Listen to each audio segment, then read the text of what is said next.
Rain hammered the cracked pavement, bleeding neon light into the puddles. Clara's boots soaked through, freezing her toes, but she couldn't stop. It was Maya's birthday. 6 years old, shivering under a frayed blanket in a damp apartment, waiting for a cake Clara couldn't afford. Desperation tastes like pennies and ash. She pushed open the door to a closing bakery, shivering, ready to beg. She didn't know the city's most ruthless shadow was sitting in the corner booth, listening. Drip, drip, drip. Water from the rotting awning of Rousseau's patisserie offered zero protection against the November downpour. Clara stood shivering beneath it, watching the filthy water pool around her scuffed boots. Her toes had gone numb 20 minutes ago. Now, a dull, aching throb climbed up her calves. She shoved her hands deeper into the pockets of her synthetic trench coat. Her cold fingers brushed against crumpled bills and a few metallic coins. $7.43. It was a pathetic sum. It was insulting, but it was everything she had to her name. She stared through the greasy glass of the bakery door. The warm yellow light inside looked like a different universe, one where people bought pastries wrapped in pink twine and didn't check their bank accounts before swiping a card. Maya was turning 6 today. Right now, she was sitting on a stained mattress in an apartment that smelled perpetually of boiled cabbage and bleach, waiting. Clara had promised her a cake. A promise made out of pure, foolish, maternal desperation. Clara pushed the heavy glass door. The bell above it gave a rusty, strangled chime. Warm air rushed over her, thick with the heavy scent of caramelized sugar, stale yeast, and lemon floor wax. It made her empty stomach cramp violently. Behind the glass display counter stood Albert, a man with doughy skin, thinning hair, and eyes entirely devoid of empathy. He was violently attacking a stainless steel tray with a grey rag. Clara's cheap boots squeaked against the wet linoleum. She winced. She hated that sound. It announced her poverty before she even opened her mouth. "We're closing," Albert grunted, not bothering to look up. Clara stopped at the counter. The glass was cool against her palms. She stared at the display. Most of the trays were empty, but on the top shelf sat a masterpiece. A 3-tiered dark chocolate cake decorated with spun sugar roses. It looked like an insult to her reality. She swallowed the dry, sharp lump in her throat. Her pride had died a slow, ugly death over the last 3 years. After her husband emptied their accounts and vanished, leaving her with massive debt and a toddler with chronic asthma, pride became a luxury she couldn't afford. "I know, I'm sorry." Her voice sounded thin, reedy. She cleared her throat to ground it. "I just wanted to ask you something." Albert scrubbed harder. Clara gripped the edge of the glass. "Is there any expired cake? For my daughter? It's her birthday. I only have $7, but I'll take whatever you were going to throw in the dumpster, even if it's stale. Please." The words tasted like bile. She squeezed her eyes shut, fighting the hot prickle of tears. Crying was useless. Crying didn't feed a kid. In the far corner of the shop, half swallowed by the heavy shadows, a man sat motionless. Clara hadn't seen him. He blended perfectly into the dark leather booth, a heavy charcoal overcoat draped over his broad shoulders. Gabriel Rossi didn't belong in a cheap bakery on the edge of the industrial district. He belonged in high-rise boardrooms or in velvet-lined underground clubs, or perhaps standing quietly over a fresh grave. Not here. He was nursing a lukewarm black coffee, killing 30 minutes while his crew handled a messy territorial dispute 2 blocks away.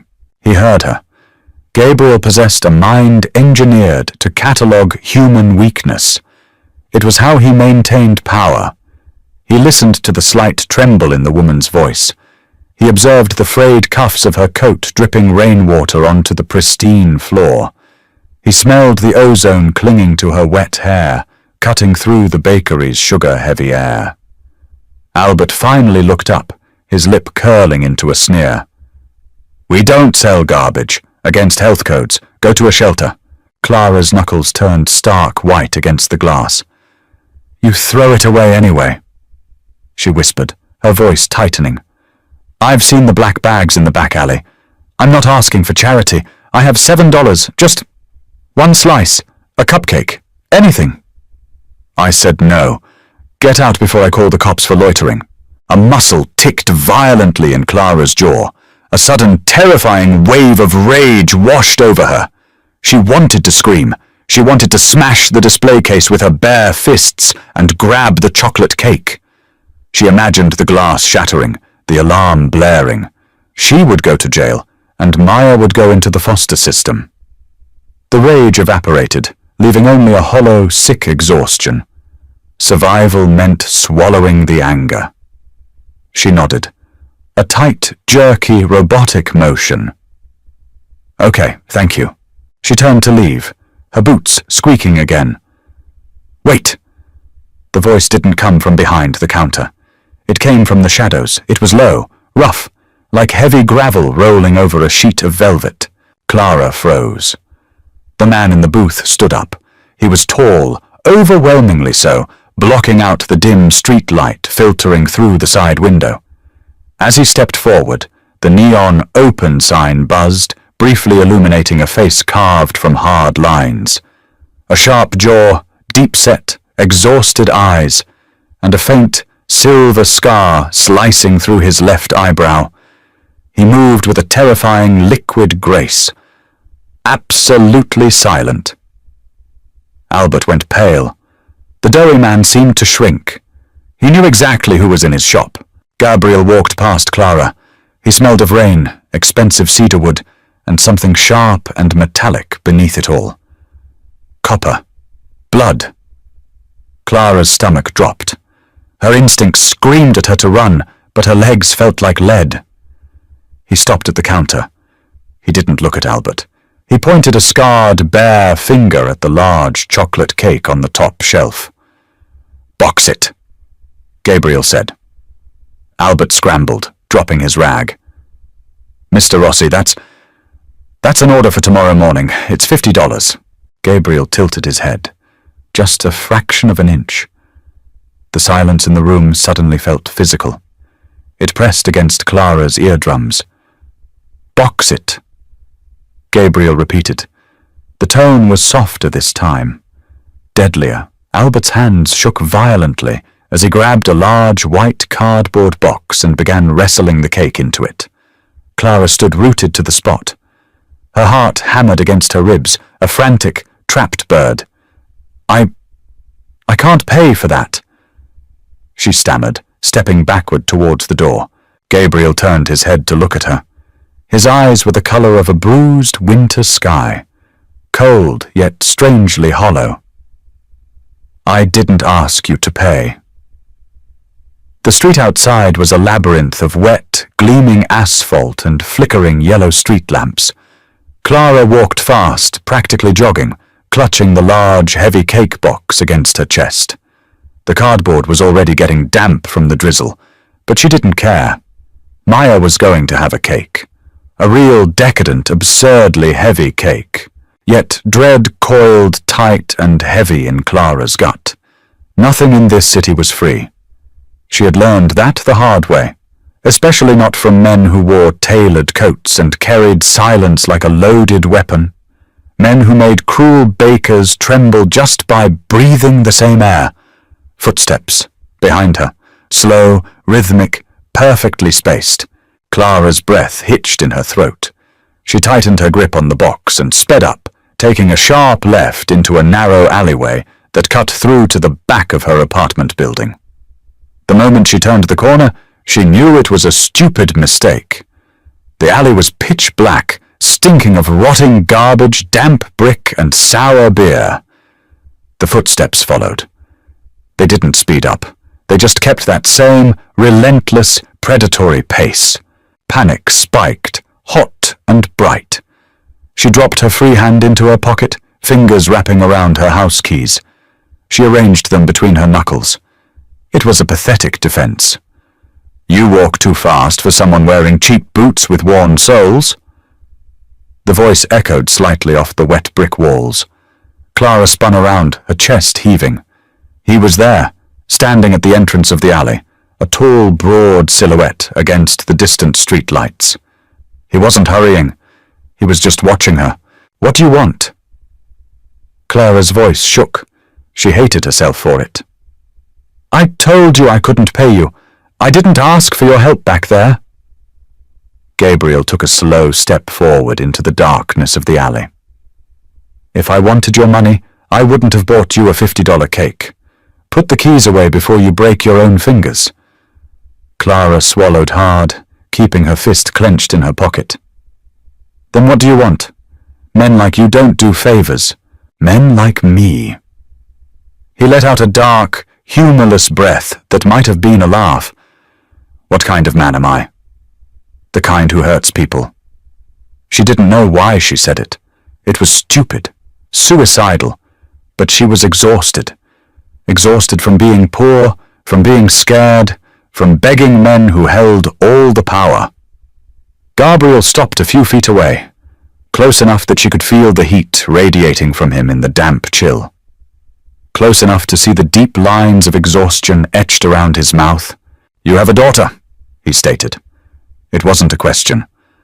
Clara stiffened, her protective instinct flaring. "Don't talk about her. 6 years old. Today?" He reached into his coat pocket. Clara flinched, bracing for a weapon. Instead, he pulled out a heavy silver lighter and a crushed cigarette. He flicked the lighter open. The sudden flame illuminated his sharp features. He wasn't looking at her. He was staring into the small fire.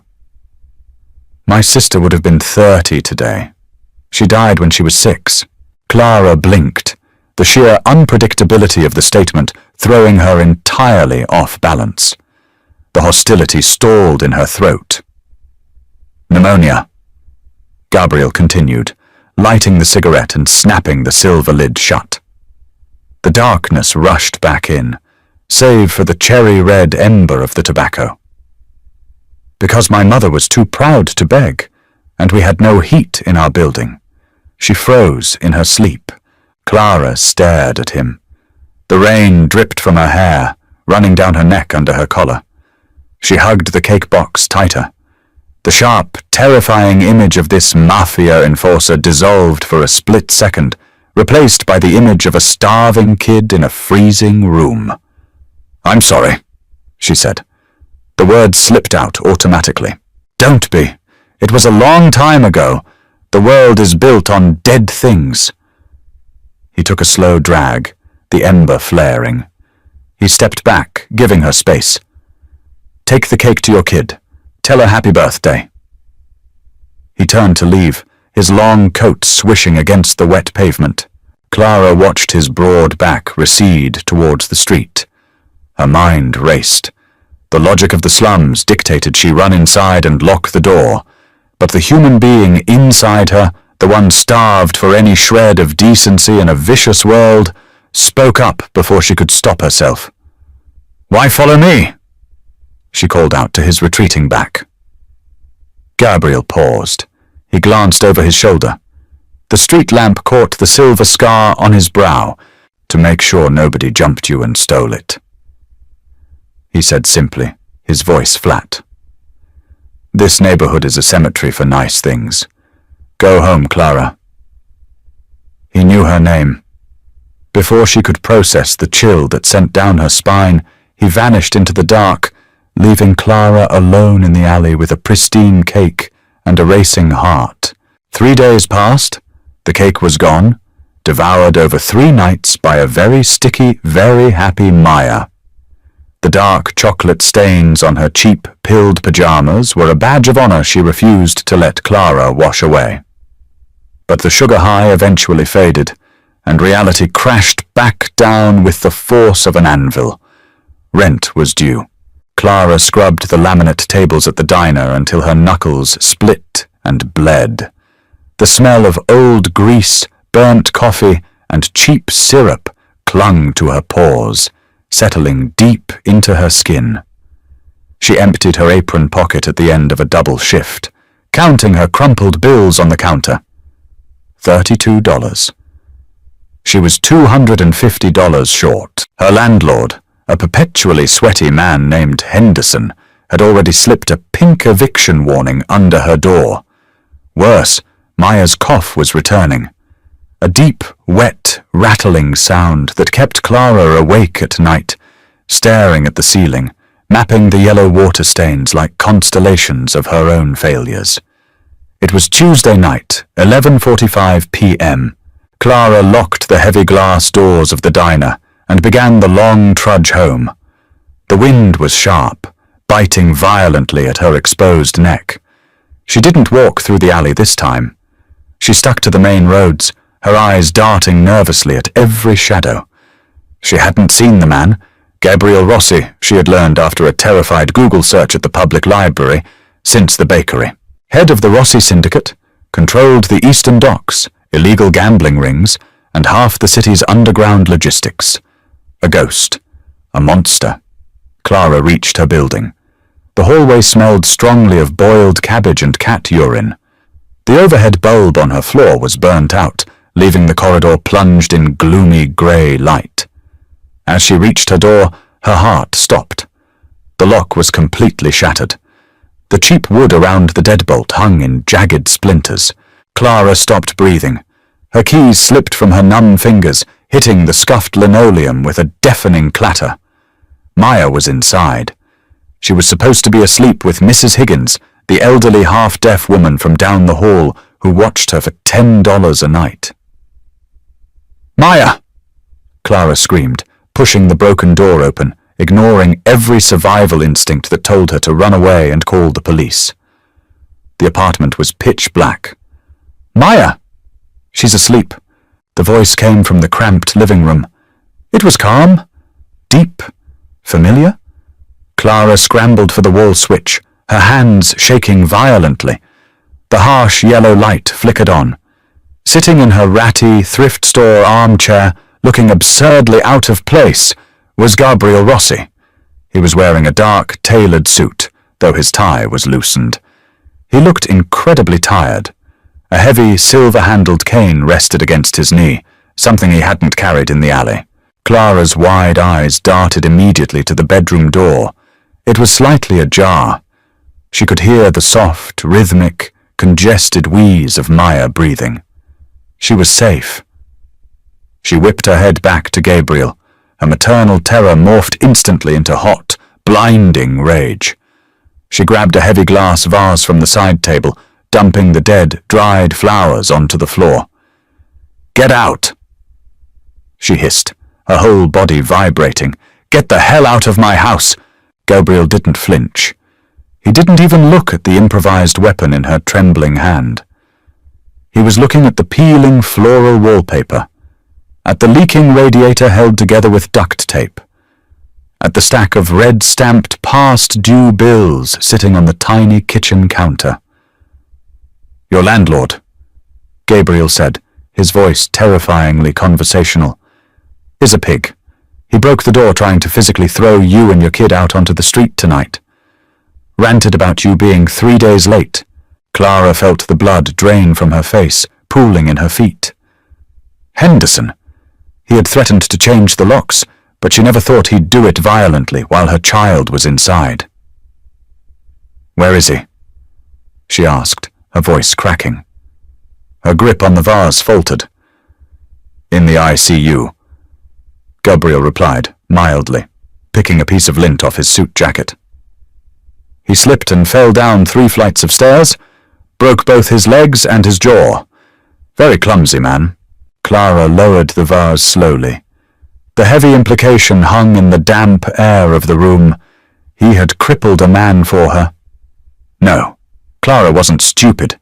Gabriel Rossi didn't do things for diner waitresses.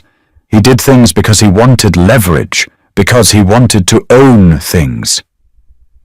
"I can't pay you for a hit," she whispered bitterly, stepping further into the room but keeping her distance.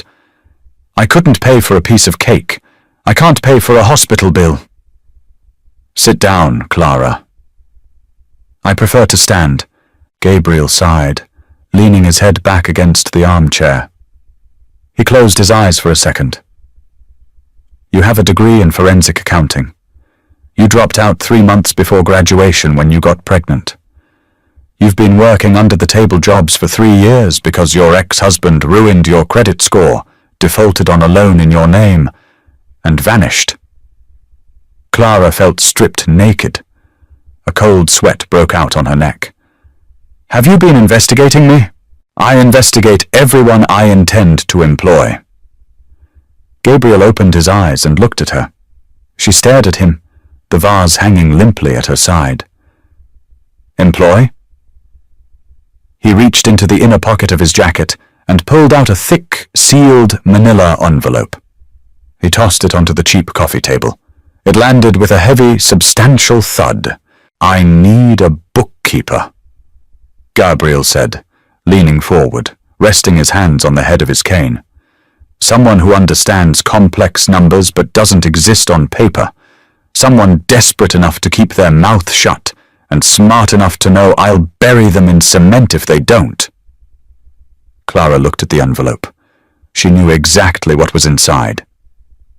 Cash, enough to fix the door, pay rent for a year, take Maya to a real pediatrician instead of a free clinic. It was a trap. A velvet-lined steel cage. Once you worked for a man like Gabriel Rossi, you didn't leave. You retired in a body bag. Why me? She asked, her voice barely a breath. You could hire 100 corrupt accountants. Gabriel met her eyes.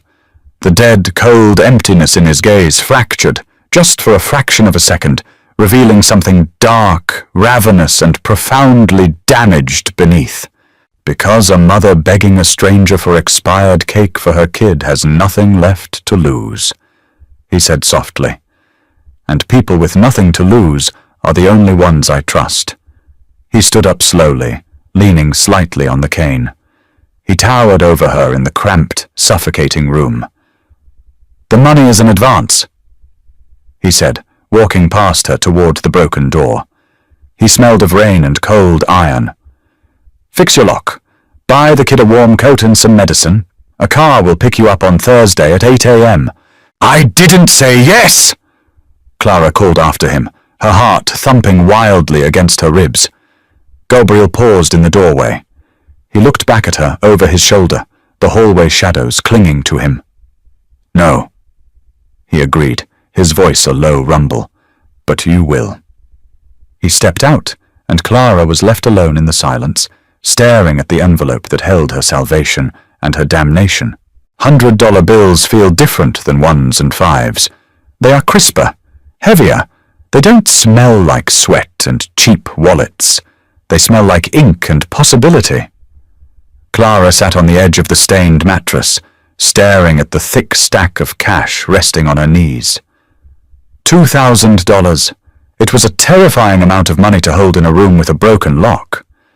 Maya was sleeping, her small chest rising and falling with a faint, rattling wheeze. Survival makes hypocrites of us all. Clara took the money. By Wednesday afternoon, the door had a new, heavy steel deadbolt. The pantry was lined with name-brand pasta, fresh vegetables, and whole milk. Most importantly, sitting on the chipped bathroom counter was a pristine white pharmacy bag. Inside were 3 different inhalers and a bottle of heavy-duty antibiotics. They smelled of artificial cherry and sterile plastic. To Clara, they smelled like a future. Thursday morning arrived with the grey, suffocating dampness typical of the city. Clara stood on the curb at 7:55 a.m. She wore her only interview-appropriate outfit, a black pencil skirt that was slightly too tight at the hips, a white polyester blouse, and her scuffed boots. She had tried to polish them with an old rag, but the leather was too far gone. Precisely at 8, a black Lincoln Navigator idled up to the curb. It made no sound. It simply appeared, a massive, gleaming beast reflecting the overcast sky. The rear door clicked open. Clara swallowed the bile rising in her throat. She stepped inside. The interior smelled of rich, conditioned leather and faint peppermint. The heat was turned up, instantly melting the chill from her bones. A glass partition separated her from the driver. She was entirely alone in the back. The heavy door pulled shut with a soft, vacuum-sealed thud, cutting off the street noise completely. It felt like stepping into a sensory deprivation tank. The car glided through the streets for 40 minutes, leaving the rotting brick of the industrial district behind. They pulled into the underground parking garage of a sleek, glass-fronted high-rise in the financial district. Two men in dark suits were waiting at the elevator bay. They didn't speak to her. They just nodded, scanned a keycard, and escorted her into a private car that shot upwards so fast her ears popped. The doors slid open on the 42nd floor. There were no gilded statues or velvet curtains. Gabriel Rossi's world was shockingly clinical. Slate-grey walls, frosted glass partitions, and a heavy, unbroken silence. A lone receptionist, a woman with sharp cheekbones and cold eyes, pointed toward a set of solid oak double doors at the end of the hall. Clara walked toward them, her boots loud against the polished concrete floor.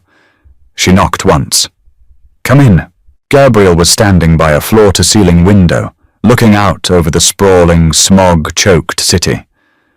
He wore a crisp white shirt, the sleeves rolled up to his forearms, exposing a landscape of faded, jagged ink.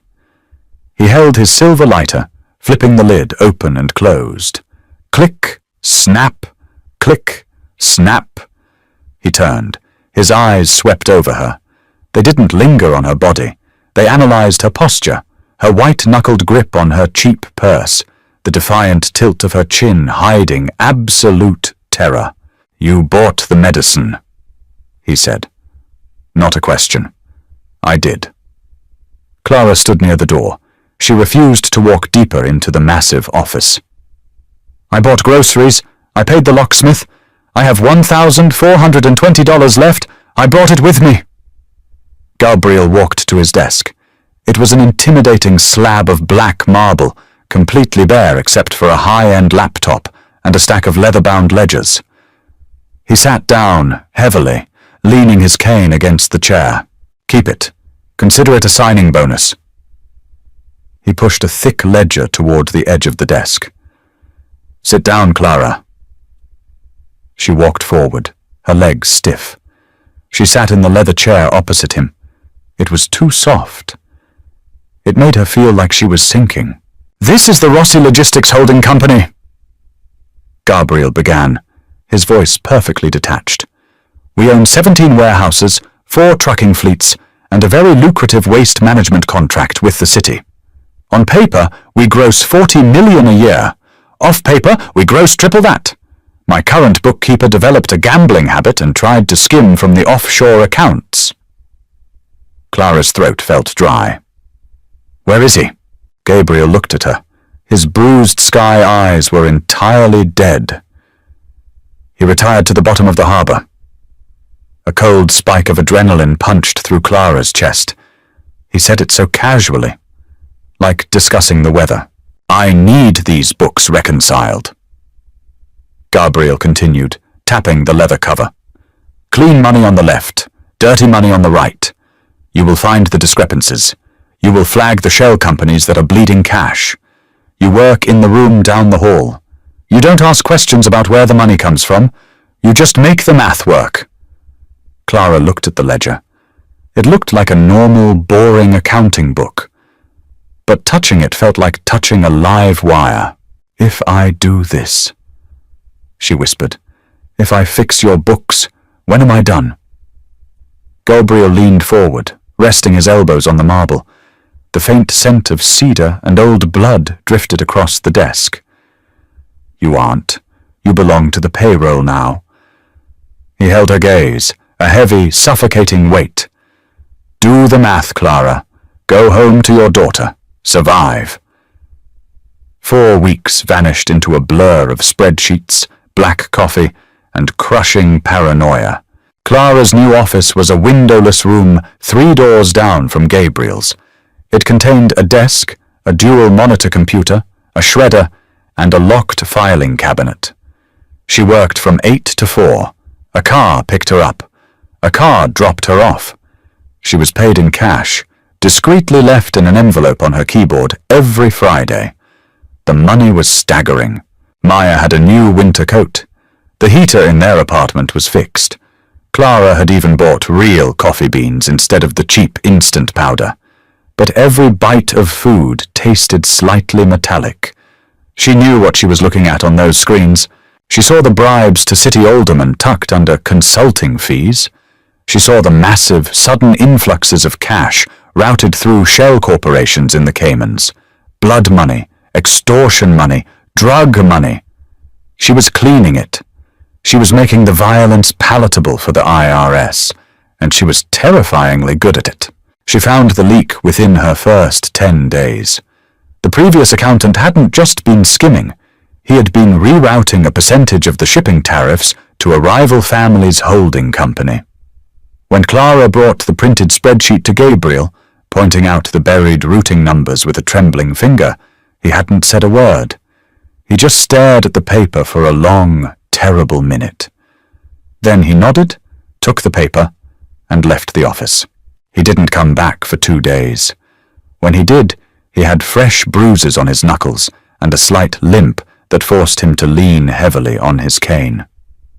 Clara didn't ask. It was a Tuesday afternoon when the sterile illusion of her job violently shattered. Clara's printer had jammed. The master copy of the quarterly tax projections was stuck. She needed Gabriel's signature before she could encrypt the file. She grabbed the crumpled sheet, walked down the hall, and knocked on his heavy oak door. No answer. She knocked again. Nothing. Assuming he had stepped out, and knowing the courier was arriving in 10 minutes, she turned the brass handle and pushed the door open.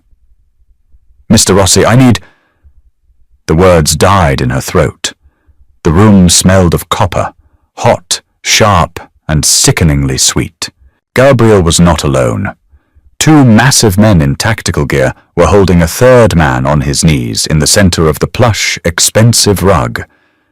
The kneeling man was unrecognizable. His face was a swollen mass of purple and red, blood dripping from his chin in a steady, rhythmic splatter onto the wool fibers. Gabriel stood in front of him. He wasn't wearing his suit jacket. His white shirt was stark against the brutal scene. He held a pair of heavy iron pliers in his right hand. Clara froze. Her brain completely misfired. She couldn't breathe. She couldn't move. Gabriel slowly turned his head.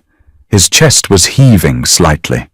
The cold, dead emptiness in his eyes was gone, replaced by a feral, terrifying violence. He looked at Clara. For a split second, the monster recognized the mother. Gabriel dropped the pliers.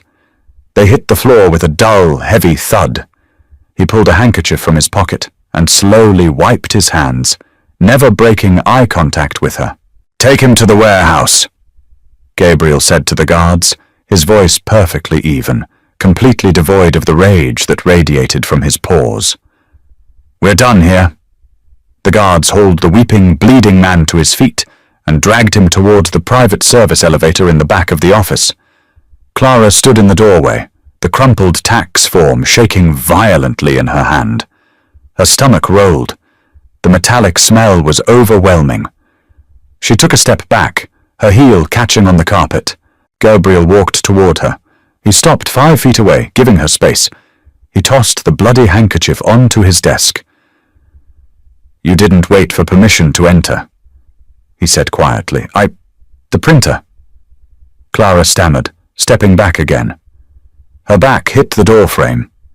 She wanted to run, but her legs felt like water. "I didn't know." Gabriel looked at her pale face. He looked at her trembling hands. A muscle ticked in his jaw. He stepped forward, closing the distance. He reached out. Clara flinched, violently squeezing her eyes shut, turning her face away. She expected a strike. She expected him to grab her throat. Instead, a warm, rough hand gently took the crumpled paper from her fingers. She opened her eyes. Gabriel was looking down at the tax form. He reached into his pocket with his clean hand, pulled out a pen, and signed the bottom line. He handed it back to her. "Never walk into a room blindly, Clara," he said, his voice dropping to a gravelly whisper. "You don't want to see the things I do to keep the money clean." He turned his back on her, walking toward the window, leaning heavily on his cane. Clara fled. She ran to the women's restroom, locked herself in a stall, and dry heaved until her ribs ached. She washed her face with freezing water, staring at her reflection in the mirror. Her eyes looked older, darker. She was feeding her daughter with a monster's money, and the most terrifying part was, she knew she would go back to her desk and keep doing it. Winter hit the city with the brutality of a swung crowbar. The temperature plummeted into the single digits, freezing the slush on the sidewalks into jagged blades of black ice. It happened on a Sunday. Clara woke to a sound that made her blood run cold. It wasn't the rattling wheeze of Maya's usual asthma. It was a high, thin, whistling gasp, the sound of a child trying to pull air through a straw. Clara vaulted out of bed, sprinting across the small apartment. Maya was sitting up, her small hands clutching the collar of her pajamas, her lips carrying a terrifying bluish tint. Her chest heaved violently, pulling inward at the ribs with every failed breath. "Maya! Baby, look at Mummy!" Clara's voice cracked. She grabbed the new red inhaler, shaking it frantically, pressing it to Maya's mouth. "Breathe in. Come on, big breath." Maya tried. She pressed the trigger. Nothing happened. The inflammation was too severe. The medicine couldn't get past the swollen airways. Maya's eyes, wide and panicked, locked onto Clara's. Total blinding terror. Clara didn't bother changing out of her sweatpants. She grabbed a heavy blanket, wrapped it around the struggling child, scooped her up, and ran. The emergency room at St. Jude's was a chaotic, fluorescent nightmare of coughing patients and overworked nurses. Clara screamed for help the second she burst through the sliding doors. The triage nurse took one look at Maya's blue lips and hit a button on the wall. They took her. A swarm of blue scrubs swallowed her daughter, rushing her behind double doors where Clara wasn't allowed to follow. Hours dissolved. Clara sat on a hard plastic chair in the waiting room. She stared at a stain on the linoleum until her vision blurred. Her hands were sticky with sweat. She had forgotten her purse. She had forgotten her coat. She had left her burner phone, the one Gabriel required her to keep on her 24/7, on the kitchen counter. It was 4 p.m. on a Monday. She had missed work. She didn't care. Let him fire her. Let him kill her.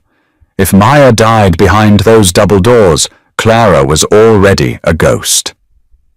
"Mrs. Hayes." Clara snapped her head up. A doctor in green scrubs looked down at her, a clipboard pressed to his chest.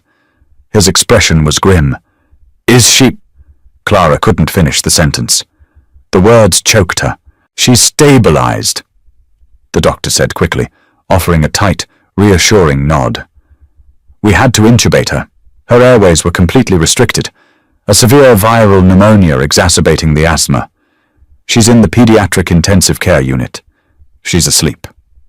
Clara sagged forward, burying her face in her hands. A sob ripped out of her chest, rough and ugly. "Can I see her?" "In a moment." "But Mrs. Hayes—" The doctor hesitated. "She needs a pediatric pulmonologist. We don't have one on staff here.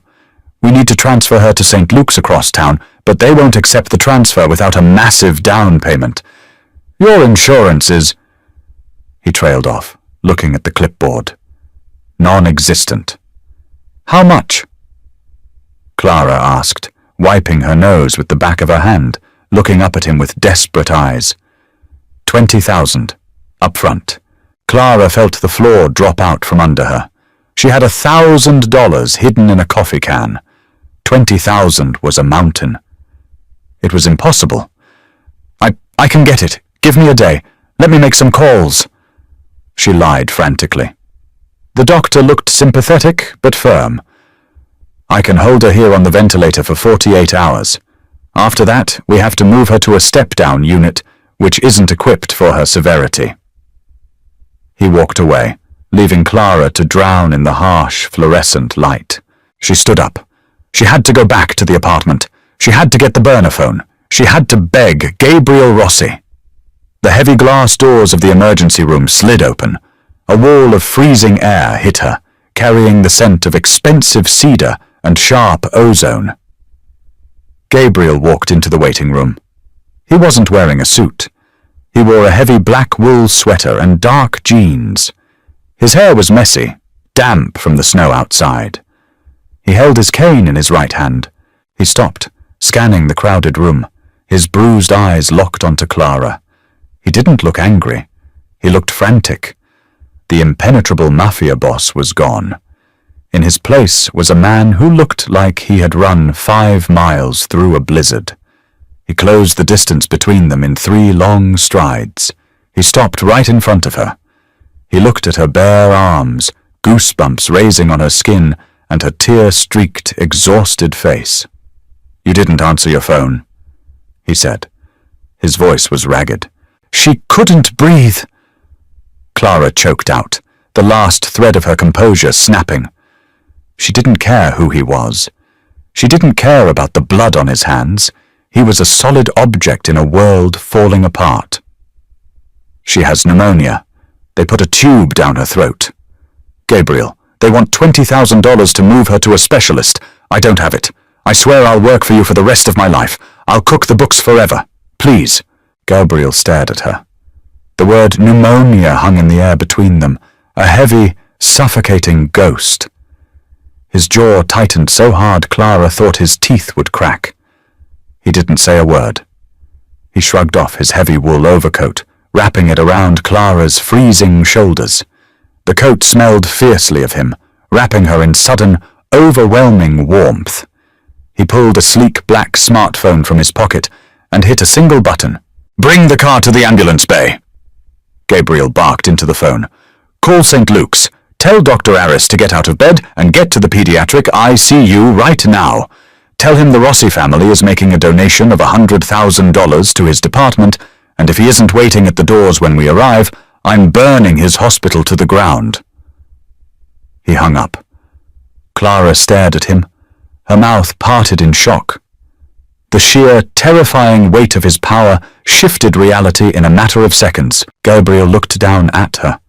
His hand reached out, hesitating for a fraction of a second, before his thumb gently wiped a stray tear from her cheek. His touch was burning hot. "Nobody dies of the cold tonight, Clara," he whispered. "Show me where she is." Fluorescent lights buzzed, a low, aggressive hum that scraped against Clara's exhausted nerves. Aha! St. Luke's pediatric intensive care unit didn't smell like bleach and misery. It smelled like expensive air filtration, lavender floor wash, and quiet, terrifying competence. Maya lay in the center of a massive, state-of-the-art mechanical bed. The horrific plastic tube was gone, replaced by a clear oxygen mask that fogged slightly with every steady, rhythmic breath. The monitors hummed a gentle, consistent lullaby. Normal heart rate. Normal oxygen saturation. Clara sat in a plush armchair beside the bed. Her fingers traced the edge of Maya's thin, pale hand, careful not to disturb the IV line taped to the child's translucent skin. It was 3 a.m. on a Thursday. 3 days since the emergency room, Clara hadn't left the hospital. She had slept in brief, agonizing, 20-minute fragments, jolting awake every time a nurse walked past the door. Her neck ached.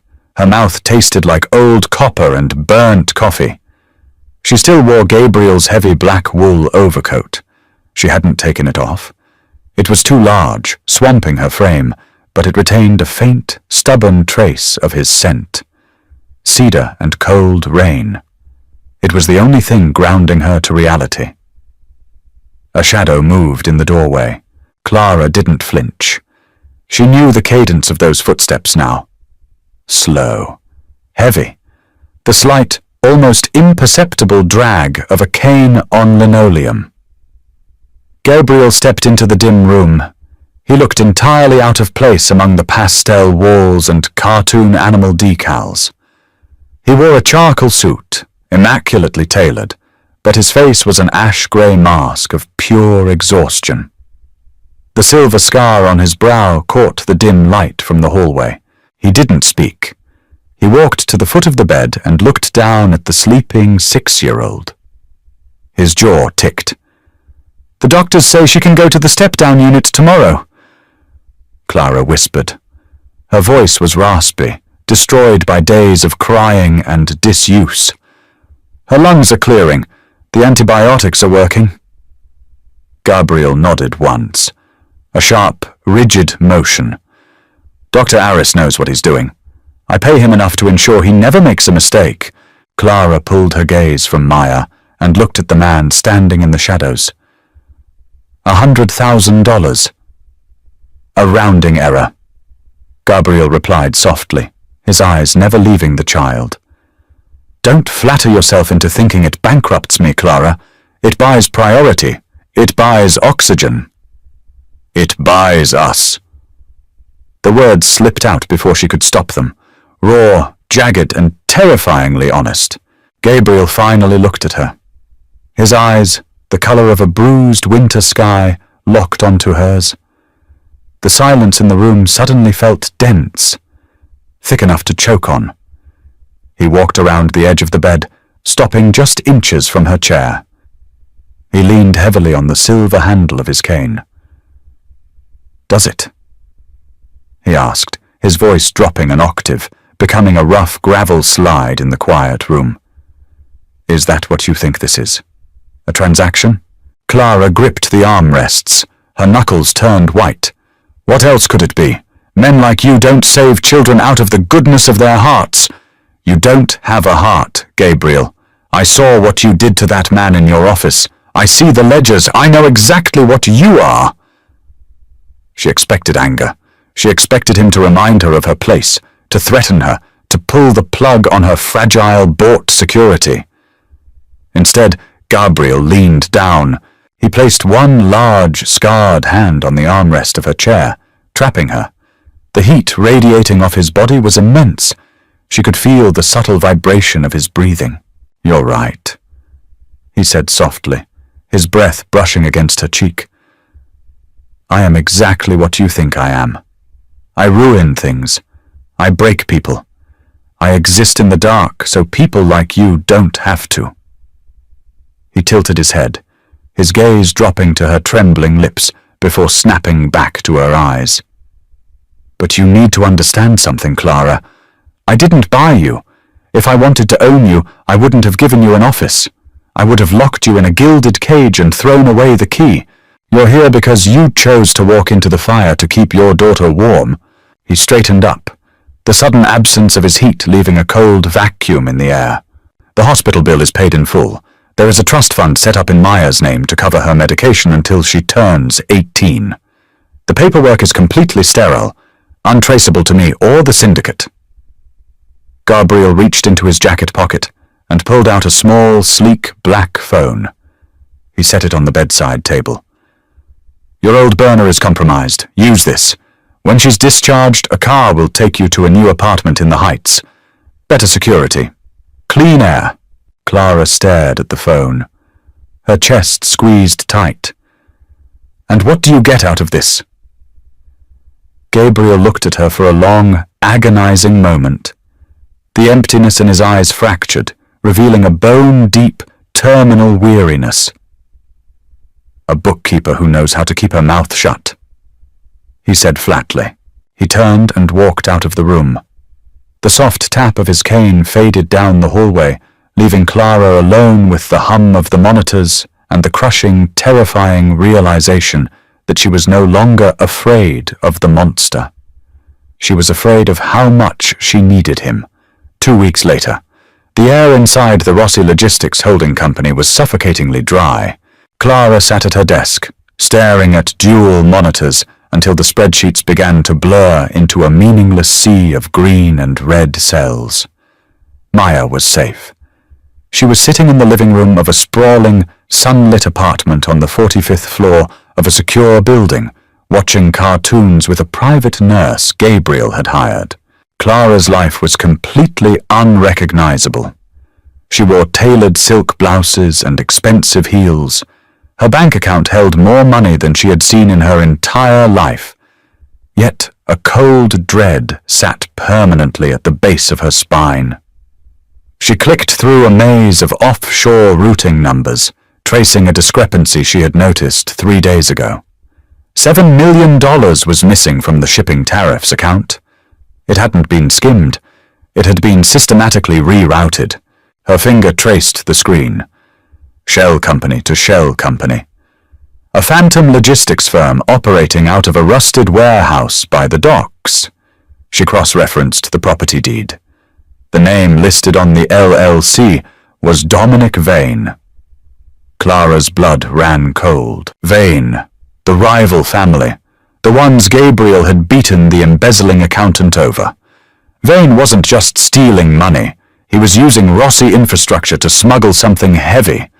The weight discrepancies on the shipping manifests were massive. Arms. It had to be arms. And a shipment was arriving tonight. At Pier 44. Clara grabbed the printed manifest, her hands shaking violently.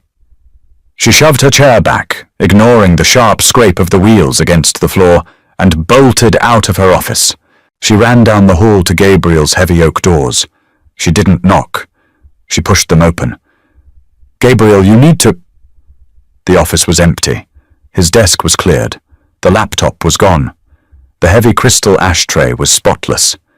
Panic spiked, sharp and hot, in Clara's throat. She pulled the black phone from her pocket and hit the single-programmed speed dial. It rang 3 times. "Speak." The voice wasn't Gabriel's. It was harsh, breathless, and punctuated by the sharp, terrifying crack of gunfire in the background.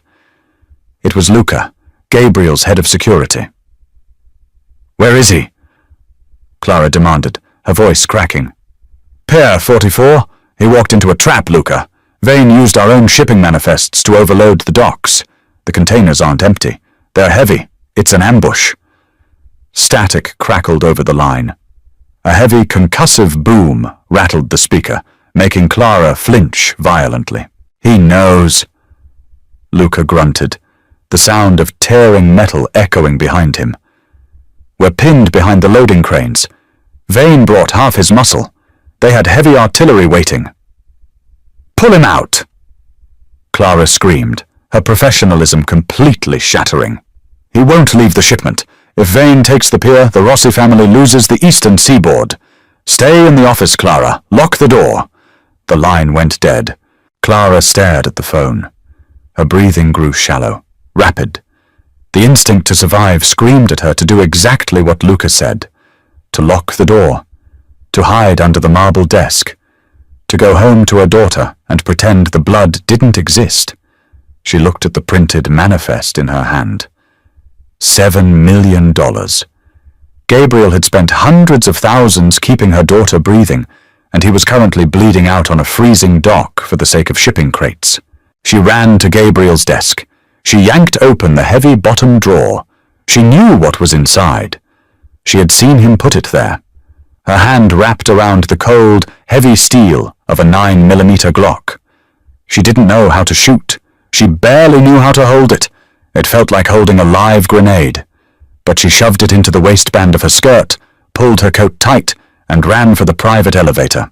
The drive to the docks was a blur of neon lights and frantic swerving. She took Gabriel's spare Audi, pushing the machine to its absolute limit, her hands slick with sweat against the leather steering wheel. The air at Pier 44 tasted like salt, rust, and exploded concrete.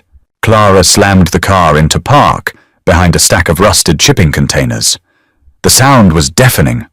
Automatic gunfire tore through the freezing night air, punctuated by men shouting in the dark. The floodlights over the pier were blown out, plunging the concrete expanse into a chaotic, strobe-lit nightmare of muzzle flashes. She crept along the wet metal of the containers, her heart hammering so hard it bruised her ribs. "Gabriel!"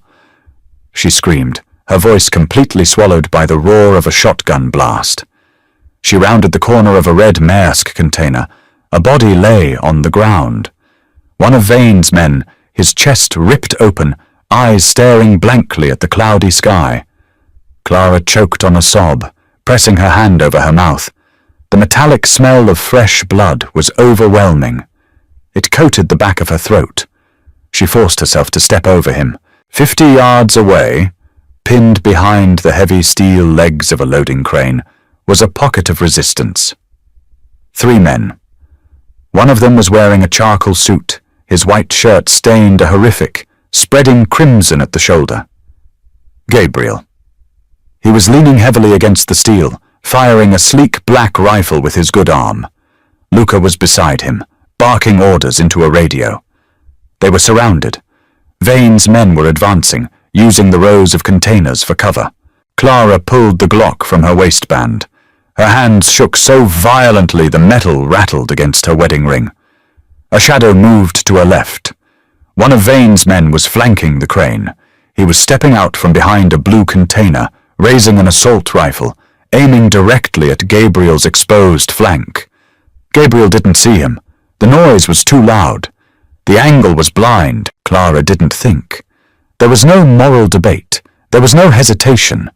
The primal, terrifying instinct to protect the thing that protected her took absolute control. She raised the heavy pistol with both hands.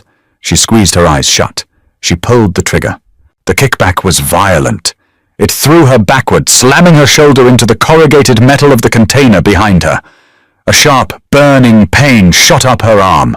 The crack of the gunshot rang in her ears, a high-pitched, ringing whine. She opened her eyes, gasping for air. The man with the assault rifle was on the ground. He wasn't moving. A dark pool was rapidly spreading under his head, staining the wet concrete black. Silence suddenly crashed over the pier. The distant wail of police sirens began to rise in the cold air. Vane's remaining men broke, scattering like roaches into the darkness, abandoning the shipment. Clara stood frozen. The gun hung limply from her hand. The smoke stung her eyes. She couldn't breathe. The air felt thick, heavy, impossible to pull into her lungs. Footsteps, heavy and uneven. Gabriel walked toward her.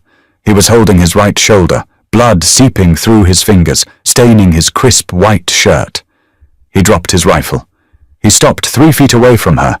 He looked at the dead man on the ground. He looked at the smoking gun in Clara's trembling hand.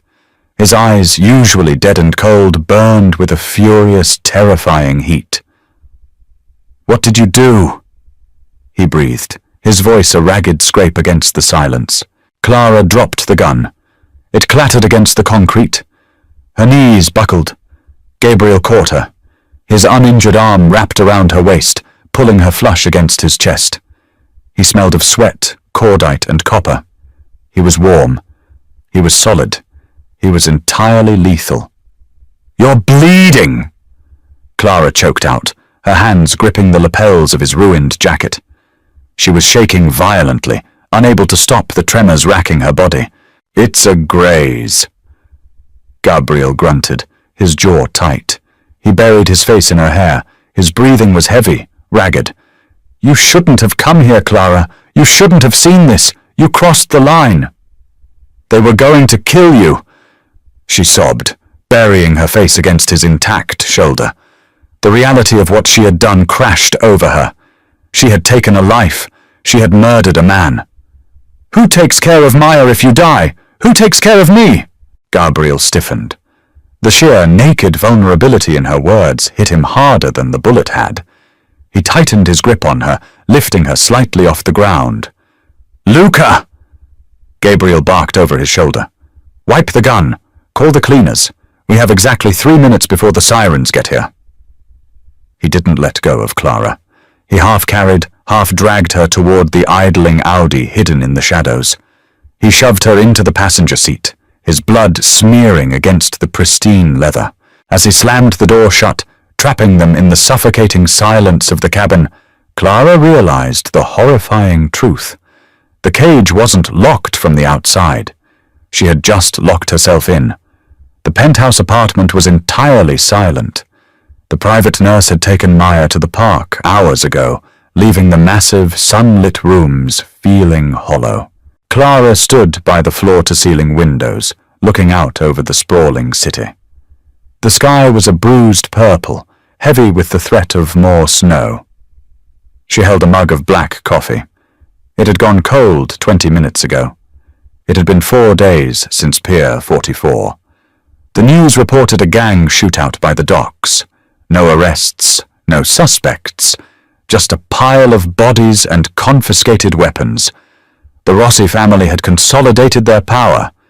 Gabriel had won. The heavy front door clicked open. Clara didn't turn around. She heard the soft thud of the door closing, the heavy scrape of boots on hardwood, and the rhythmic tap of the cane. Gabriel walked into the living room.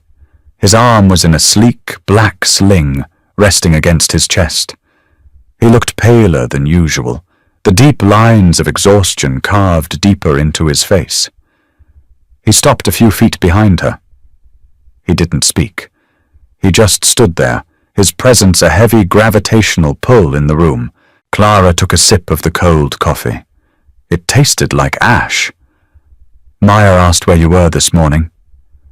Clara said softly, her voice flat against the glass pane.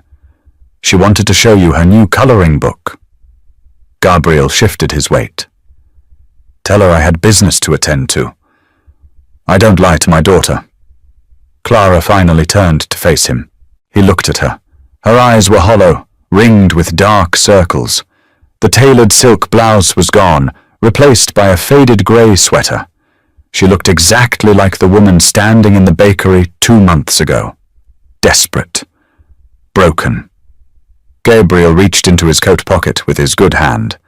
He pulled out a thick, white envelope and tossed it onto the glass coffee table. It landed with the same heavy, substantial thud as the first envelope he had given her in her rundown apartment. Passports, Gabriel said, his voice entirely devoid of emotion. For you and the kid, under the names Sarah and Emily Miller. There's a bank account routed through a clean trust in Switzerland. $5 million. The flight to Zurich leaves in 3 hours. A car is waiting downstairs. Clara stared at the envelope. Her heart gave a single, painful thump against her ribs. You're firing me, she whispered. I'm letting you go. Gabriel took a step forward, his jaw tight. You shot a man for me, Clara. You crossed a line that you can never uncross. The longer you stay in this city, the deeper the rot sets in. Eventually you wake up and you don't recognize the monster in the mirror. He gestured toward his own face, his bruised eyes filled with a stark, terrifying self-loathing. I won't let that happen to you. I won't let you become me. Clara walked toward the table. She looked down at the envelope. Salvation. A clean break. A life where she didn't have to check the shadows, where her daughter wouldn't grow up surrounded by men with guns and blood on their knuckles. She picked up the envelope. Gabriel closed his eyes. A muscle ticked violently in his cheek. He was bracing for the door to close. He was bracing for the cold. Clara walked to the gas fireplace set into the marble wall. She flicked the switch. The blue flames roared to life, casting flickering shadows across the pristine room. Without breaking eye contact with Gabriel, she tossed the thick envelope onto the artificial logs. The paper curled instantly. The thick plastic of the fake passports bubbled and melted, filling the room with the toxic scent of burning ink and plastic. Gabriel's eyes snapped open. Complete, unadulterated shock rippled across his hard features. What the hell are you doing? He demanded, stepping forward, dropping his cane. Clara turned to him. The firelight danced in her dark, defiant eyes. "I don't want to be Sarah Miller," she said, her voice dropping to a fierce, ragged whisper. "And I don't want clean money. I want the money that keeps my daughter breathing. I want the man who stands in front of bullets so I don't have to." She closed the distance between them. She stopped inches away from his chest. The heat from his body was a physical force, wrapping around her, pulling her in. "You think you're protecting me by sending me away?" Clara asked, reaching up, her fingers gently brushing the silver scar above his eye. He flinched, a sharp intake of breath hissing through his teeth. "You ruined me for the normal world the second you bought that cake, Gabriel. I'm not a victim anymore. I chose to pull that trigger. I chose you." Gabriel stared down at her. The rigid control he maintained over his entire empire, over his own fractured mind, finally snapped. His uninjured arm wrapped around her waist, pulling her violently against him. His mouth crashed down on hers. There was no romance in it.